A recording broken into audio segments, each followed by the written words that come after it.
Sir அவர் அமைச்சராக பதவி ஏற்கிறதுக்கு இன்னைக்கு முடிவு பண்ணியிருந்தாங்க. ஆனால் ஆளுநர் திடீர்னு டெல்லி பயணம் மேற்கொண்டிருக்காரு. இதை எப்படி பார்க்குறீங்க?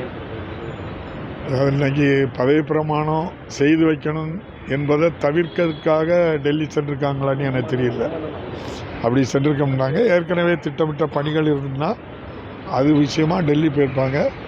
போயிட்டு வந்து என்ன செய்வாங்க, பதவி பிரமாணம் செய்து வைப்பாங்கன்னு நம்புகிறேன். ஒருவேளை எலெக்ஷன் டேட் அனௌன்ஸ் பண்ண பிறகு பண்ணிட்டு அதுக்கு முன்னாடி நமக்கு அவர் பதவி ஏற்கிறதுக்கு முன்னாடி அவர் அதுக்கு பிறகு அமைச்சராக பதவி ஏற்கலாமா? அதில் எந்த சிக்கலும் இருக்காதா? தேர்தல் நாடாளுமன்ற தேர்தல் அறிவுக்கு பிறகு நம்ம இவங்கள பதவி பிரமாணம் செய்யலாமா அப்படின்னு நீங்கள் சொல்லி கேட்குறீங்க. அதில் ஒன்றும் எந்த சிக்கலும் இருக்காது. அமைச்சர் அவர் பொன்முடி அவர்கள் மீண்டும் அமைச்சராக பதவி இப்போ எந்த சிக்கலும் இல்லை நமக்கு. முதலமைச்சர் யாரை அமைச்சராக பதவி பிரமாணம் வைக்கணும்னு கேட்காங்களோ அதை ஆளுநர்கிட்ட கொடுப்பாங்க. அதை முறைப்படி என்ன செய்வாங்க, பண்ணி கொடுப்பாங்க. அதில் ஒன்றும் கஷ்டம் இருக்காண்டி தான் நான் நினைக்கிறேன். ஏற்கனவே கடந்த ஆண்டு 5 மாநில சட்டமன்ற தேர்தல் நடைபெற்றது. அதில் ராஜஸ்தான் மாநிலமும் ஒன்று. ராஜஸ்தான் மாநிலத்தில் கடந்த ஆண்டு நவம்பர் மாதம் 25ஆம் தேதி தேர்தல் அறிவித்து தேர்தலுக்கான பணிகள் நடைபெற்று கொண்டிருந்த போது கரன்பூர் சட்டமன்ற தொகுதியில் காங்கிரஸ் வேட்பாளராக போட்டியிட்ட குருமூர்த்தி சிங் என்பவர் மரணமடைந்து விட்டார்கள். 15ஆம் தேதி நவம்பர் 25 தேர்தல், நவம்பர் 15 இறந்துருந்தாங்க. தேர்தல் தள்ளி வைக்கிறாங்க. ஜனவரி மாதம் 5ஆம் தேதிக்கு தேர்தலை தள்ளி வைக்கிறாங்க. மீண்டும் ஜனவரி 5ஆம் தேதி தேர்தலுக்காக பாரதிய ஜனதா கட்சியிலிருந்து சுரேந்திரபால் சிங் போட்டியிடுறாங்க. காங்கிரஸ் சார்பாட்டு மறைந்த குருமூர்த்தி அவர்களுடைய பையன் ருபீந்திர சிங் போட்டியிடுறாங்க. ஜனவரி 5 தேர்தல், அந்த இடைத்தேர்தல்.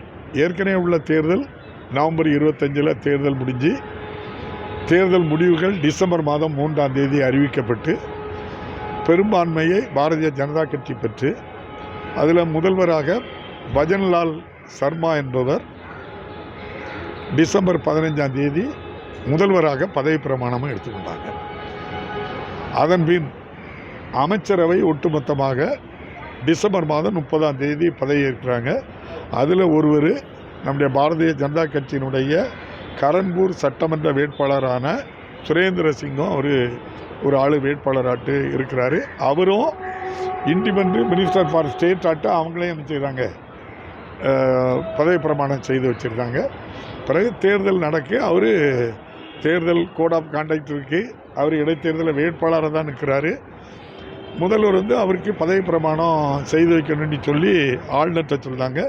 அங்கே இருக்கக்கூடிய ராஜஸ்தான் ஆளுநர் கல்ராஜ் மிஸ்ரா அவர்கள் பதவி பிரமாணம் செய்து வச்சுருக்காங்க. அதனால் தேர்தல் அறிவித்தாலும் பதவி பிரமாணம் செய்வதில் எந்த விதமான சிக்கலும் இருக்கான்னு நான் நினைக்கிறேன். ஆளுநர் அவர்கள் மத்திய அரசிடமும் மத்திய அரசின் தலைமை வழக்கறிஞரிடம் சில சட்ட ரீதியான சில கேள்விகளை தங்களுடைய அந்த ஐயத்தை எழுப்பதற்கு தான் போயிருக்காங்க. இல்லை, எனக்கு அது தெரியல. எனக்கு நடைமுறையில் நீங்கள் இப்போ நடந்தது தானே, 2023 டிசம்பர் 30ஆம் தேதி பதவி பிரமாணம் எடுத்து வைக்காங்க. அப்போது கரன்பூர் இடைத்தேர்தல் நடந்துக்கிட்டு இருக்கு. அந்த ஜனவரி 5 தேர்தல் இதில் நடக்க அதில் ஒன்றும் பெரிய கஷ்டமாட்டு இருக்கும். அதனால் இதில் ஒன்றும் தேர்தல் அறிவித்தாலும் அவங்க பதவி பிரமாணம் செய்வதில் எந்த விதமான சிக்கலும் இருக்காது. சட்ட ரீதியாட்டு எல்லா மாநிலத்துக்கும் ஒரே விதமான சட்டமாக தான் இருக்கும். அதில் ஒன்றும் பிரச்சனை இருக்கான்னு நம்புகிறேன்.